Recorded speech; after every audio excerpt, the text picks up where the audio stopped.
ओम नमो भगवते वासुदेवाय। श्रीमद्भागवत महापुराण प्रथम स्कंध 12वां अध्याय। राजा परीक्षित का जन्म। शौनक जी ने कहा, अवस्थामा ने जो अत्यंत तेजस्वी ब्रह्मास्त्र चलाया था, उससे उत्तरा का गर्भ नष्ट हो गया था, परंतु भगवान ने उसे पुनः जीवित कर दिया। उस गर्भ से पैदा हुए महाज्ञानी महात्मा परीक्षित के, जिन्हें सुखदेव जी ने ज्ञानोपदेश दिया था, जन्म, कर्म, मृत्यु और उसके बाद जो गति उन्हें प्राप्त हुई, वह सब यदि आप ठीक समझे तो कहें। हम लोग बड़ी श्रद्धा के साथ सुनना चाहते हैं। प्रभु, सूत जी ने कहा, धर्मराज युधिष्ठिर अपनी प्रजा को प्रसन्न रखने के लिए पिता के समान उनका पालन करने लगे। भगवान श्री कृष्ण के चरण कमलों के सेवन में वे समस्त भोगों से निःस्पृह हो गए थे। शौनक आदि ऋषियों, उनके पास अतुल संपत्ति थी। उन्होंने बड़े बड़े यज्ञ किए थे तथा उनके फलस्वरूप श्रेष्ठ लोकों का अधिकार प्राप्त किया था। उनकी रानियां और भाई अनुकूल थे। सारी पृथ्वी उनकी थी। वे जम्बू द्वीप के स्वामी थे और उनकी कीर्ति स्वर्ग तक फैली हुई थी। उनके पास भोग की ऐसी सामग्री थी जिसके लिए देवता लोग भी ललायत रहते हैं, परंतु जैसे भूखे मनुष्य को भोजन के अतिरिक्त दूसरे पदार्थ नहीं सुहाते, वैसे ही उन्हें भगवान के सिवा दूसरी कोई वस्तु सुख नहीं देती थी। शौनक जी, उत्तरा के गर्भ में स्थित वह शिशु परीक्षित जब अवस्थामा के ब्रह्मास्त्र के तेज से जलने लगा, तब उसने देखा कि उसकी आंखों के सामने एक ज्योतिर्मय पुरुष है। वह देखने में तो अंगूठे भर का है, परंतु उनका स्वरूप बहुत ही निर्मल है।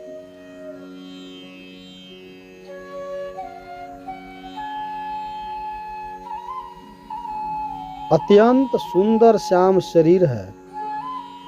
बिजली के समान चमकता हुआ पीतांबर धारण किए हुए हैं। सिर पर सोने का मुकुट झिलमिला रहा है। उस निर्विकार पुरुष के बड़ी ही सुंदर लंबी लंबी 4 भुजाएं हैं। कानों में तपाए हुए स्वर्ण के सुंदर कुंडल हैं। आंखों में लालिमा है। हाथों में लूके के समान जलती हुई गदा लेकर उसे बार बार घुमाता जा रहा है और स्वयं शिशु के चारों ओर घूम रहा है। जैसे सूर्य अपनी किरणों से कुहरे को भगा देता है, वैसे ही वह उस गदा के द्वारा ब्रह्मास्त्र के तेज को शांत करता जा रहा था। उस पुरुष को अपने समीप देखकर वह गर्भस्थ शिशु सोचने लगा कि यह कौन है। इस प्रकार उस 10 मास के गर्भस्थ शिशु के सामने ही धर्म रक्षक अप्रमेय भगवान श्री कृष्ण ब्रह्मास्त्र के तेज को शांत करके वही अंतर्ध्यान हो गए। तदंतर अनुकूल ग्रहों के उदय से युक्त समस्त सद्गुणों को विकसित करने वाले शुभ समय में पांडु के वंशधर परीक्षित का जन्म हुआ।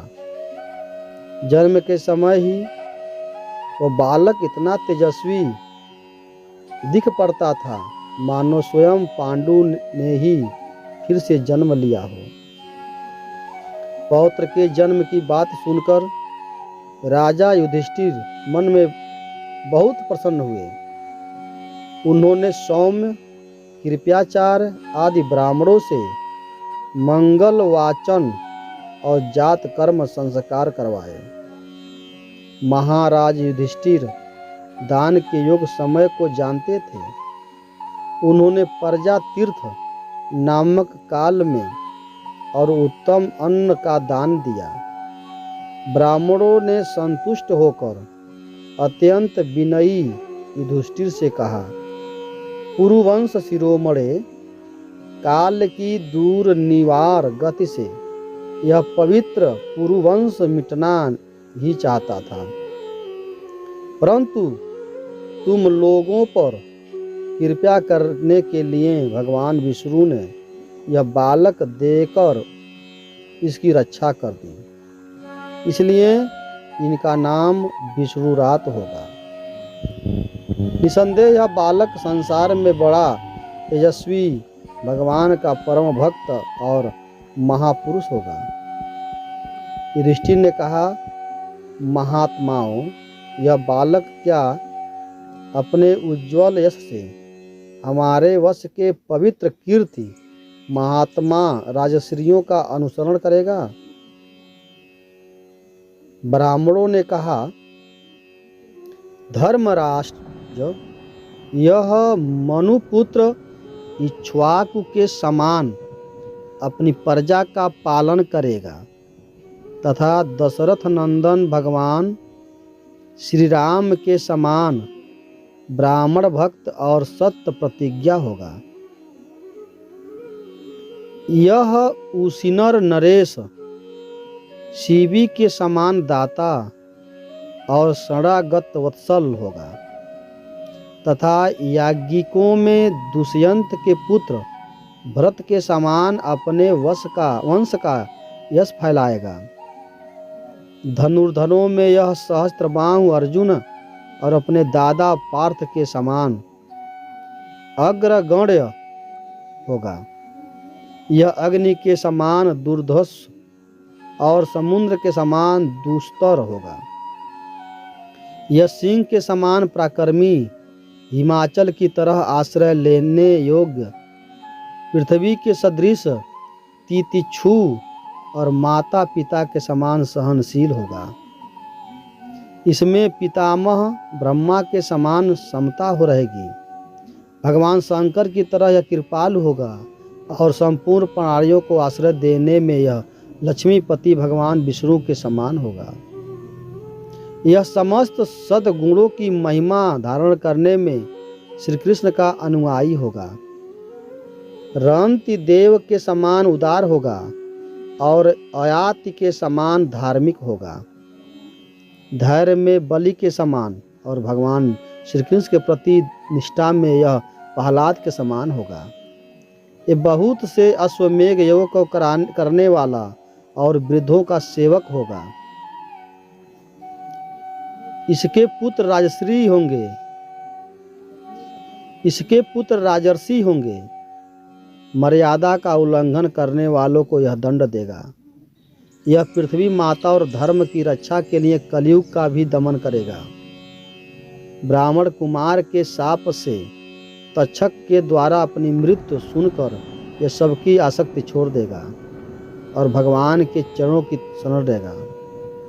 राजन, व्यास नंदन सुखदेव जी से यह आत्मा के यथार्थ स्वरूप का ज्ञान प्राप्त करेगा और अंत में गंगा तट पर अपने शरीर को त्याग कर निश्चय ही अभय पद प्राप्त करेगा। ज्योतिषशास्त्र के विशेषज्ञ ब्राह्मण राजा युधिष्ठिर को इस प्रकार बालक के जन्म लग्न का फल बतलाकर और भेंट पूजा लेकर अपने अपने घर चले गए। वही यह बालक संसार में परीक्षित के नाम से प्रसिद्ध हुआ, क्योंकि वह समर्थ बालक गर्भ में जिस पुरुष का दर्शन पा चुका था, उसका स्मरण करता हुआ लोगों में उसी की परीक्षा करता रहता था कि देखें इनमें कौन सा वह है। जैसे शुक्ल पक्ष में दिन पर दिन चंद्रमा अपनी कलाओं से पूर्ण होता हुआ बढ़ता है, वैसे ही वह राजकुमार भी अपने गुरुजन के लालन पालन से क्रमशः अनुदित बढ़ता हुआ शीघ्र ही सयाना हो गया। इसी समय स्वजनों के वध का प्रायश्चित करने के लिए राजा युधिष्ठिर ने अश्वमेध यज्ञ के द्वारा भगवान की आराधना करने का विचार किया, परंतु प्रजा से वसूल किए हुए कर और दंड की रकम के अतिरिक्त और धन न होने के कारण वे बड़ी चिंता में पड़ गए। उनका अभिप्राय समझकर भगवान श्री कृष्ण की प्रेरणा से उनके भाई उत्तर दिशा में राजा मरुत और ब्राह्मणों द्वारा छोड़ा हुआ बहुत सा धन ले आए। उससे यज्ञ की सामग्री एकत्र करके धर्मभीरु महाराज युधिष्ठिर ने 3 अश्वमेध यज्ञों के द्वारा भगवान की पूजा की। युधिष्ठिर के निमंत्रण से पधारे हुए भगवान ब्राह्मणों द्वारा उनका यज्ञ संपन्न कराकर अपने सुहृद पांडवों की प्रसन्नता के लिए कई महीनों तक वहीं रहे।